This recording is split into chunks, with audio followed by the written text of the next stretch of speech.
અને અન્ય સમાચારની વાત બરોડા ડેરીના ચેરમેન અને વાઇસ ચેરમેનની નિમણૂક થશે। ચેરમેન તરીકે દિનુ મામાને રિપીટ કરવામાં આવ્યા, વાઇસ ચેરમેન તરીકે જીબી સોલંકીને રિપીટ કરાયા છે। તો નિર્ણય લઈ લેવામાં આવ્યો છે। બરોડા ડેરીનો જે ચેરમેન અને વાઇસ ચેરમેનની નિમણૂક કરવામાં આવવાની હતી, જો કે હવે નિમણૂક થઈ ગઈ। પાર્ટી જેનું મેન્ડેટ આવી છે એ અમે 13 ડિરેક્ટર અમે હાથે સેન્સ આપી હતી અને દરેક ડિરેક્ટરનું દિલ હચવાયું હોય ત્યારે નીચેથી કંઈ ના તો એમ કોઈ પણ ડિરેક્ટરનું નામ આવે તો પાર્ટીના નિયમ પ્રમાણે કામ કરે। જોડી કામયાબ રહીશું કે વર્ષોથી ચાલી રહ્યા છે। મહેરબાની।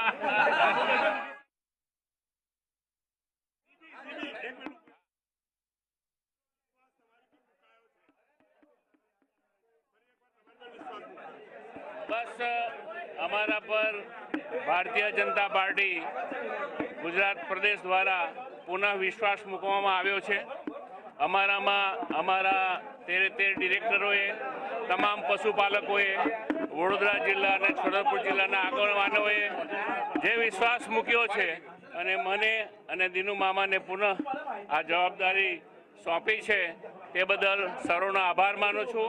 અને અમોને સોંપેલી જવાબદારીમાં અને અમારામાં મૂકેલી જે અપેક્ષાઓ છે તેને પૂર્ણ કરવાનો પૂરેપૂરો પ્રયત્ન કરીશું એવી સૌને ખાતરી આપું છું। આ તો મેન્ડેટ છે, શું તમામ લોકો સહયોગ કરશે? ભારતીય જનતા પાર્ટીમાં મેન્ડેટ એ જ ચૂંટણી, એ જ પરિણામ। Thank you.